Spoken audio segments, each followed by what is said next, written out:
Bonjour à tous, femmes comme garçons, tout le monde. Vraiment, je le dis toujours, que Dieu vous bénisse. Voilà, que Dieu soit au contrôle de toutes vos activités, qu'il vous permette de réaliser vos vœux les plus sincères. Je veux ici intervenir sur un point qui me chagrine beaucoup, c'est-à-dire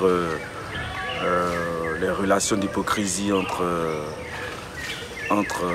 êtres humains. Mais je vais plus parler ici en particularité des femmes. Vous avez des femmes qui remplies d'amitié pour l'autre, qui appellent leurs camarades sœurs, qui appellent leurs camarades ceci. Mais vous savez, il y a quelque chose qui gangrène un peu l'amitié des femmes, c'est l'hypocrisie. Comme je l'ai dit, les femmes en général, contrairement aux hommes avec petit H, les femmes ne sont pas sincères. Les femmes sont envieuses. Mais elles sont envieuses de qui? Elles ne sont pas envieuses de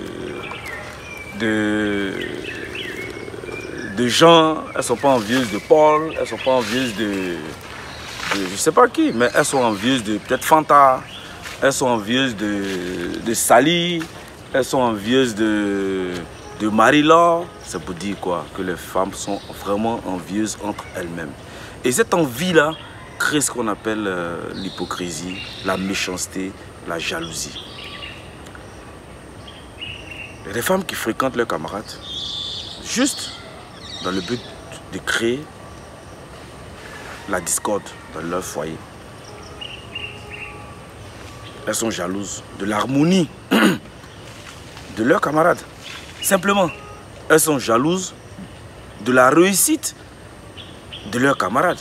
Elles sont jalouses de l'esprit d'entrepreneuriat de leurs camarades. Chacun dans sa vie a sa chance. Ta camarade est tombé sur un homme qui l'aide, qui lui permet d'avoir une vie heureuse, qui lui donne peut-être pas ce qu'elle désire, mais au moins le minimum pour qu'elle puisse se réaliser.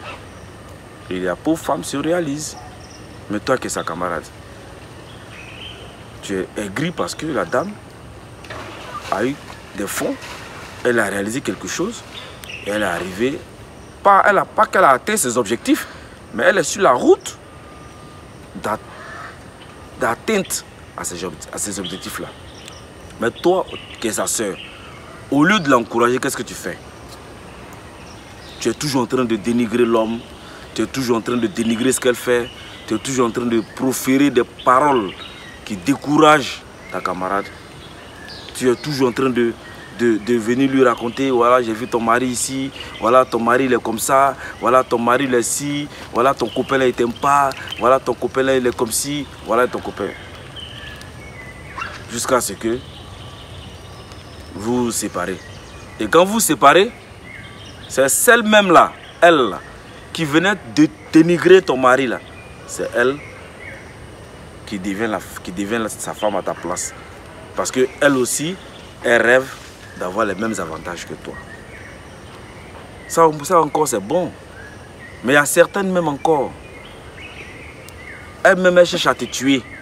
Toi qui me regardes là, elle cherche à te tuer pour prendre ta place. Parce que tu es écarté là. Ça va être un combat. Et comment elle peut faire combattre avec toi? L'un seul moyen, c'est de t'éliminer. T'éliminer avec quoi? T'empoisonner. Te tuer. T'enlever de l'existence, t'enlever de l'existence de la vie sur terre. Et puis, elle va s'accaparer de ton mari. Elle va s'accaparer de tes biens.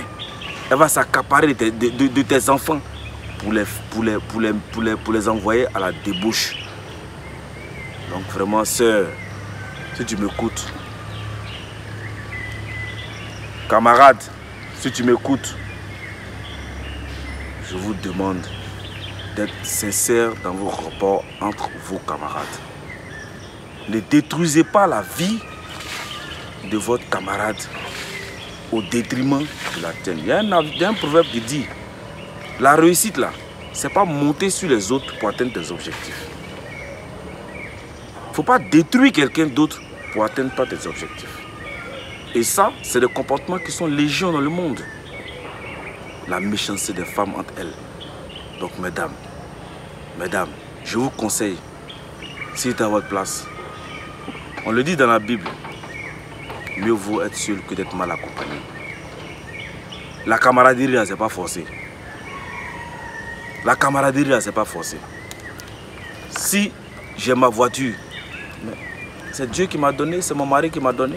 Qu'est-ce que toi t'empêche d'avoir un mari aussi qui puisse dire la même chose? Voilà la question. Qu'est-ce qui toi t'empêche de te battre pour avoir ce que l'autre a, celle que tu as envie, là, pour avoir ce qu'elle a? Rien ne t'empêche. Tout ce qui t'empêche, tu es complexé. Tout ce qui t'empêche, tu te dis que je ne pourrai pas réussir comme l'autre. Mais qu'est-ce qui te dit que tu ne pourras pas réussir comme l'autre?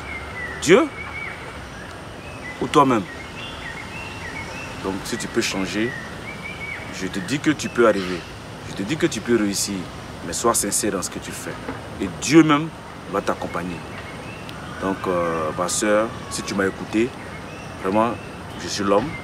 Je vous parle parce que j'ai entendu certaines situations. J'ai vu certaines situations. Et vraiment, ce n'est pas joli à voir. Ne tuez pas vos camarades. Hein? Non, pour embrigader leur mari. Ne tuez pas vos camarades parce que vous êtes aigris de leur réussite. Mais vous pouvez réussir aussi. La réussite là, c'est la bataille. La réussite là, c'est le combat de tes idées. Va au bout de tes idées. Fixe-toi des objectifs. Et tu vas voir que tu vas atteindre tes objectifs. Tu vas peut-être même les dépasser. Donc vraiment, c'est le conseil que j'ai à vous donner ce matin. Et celles qui sont dans ce lot-là, vraiment, revenez sur le droit chemin. Revenez sur ce qui est positif. Et vous allez voir que tout ce qui sera autour de vous sera vraiment positif. Merci de m'avoir écouté.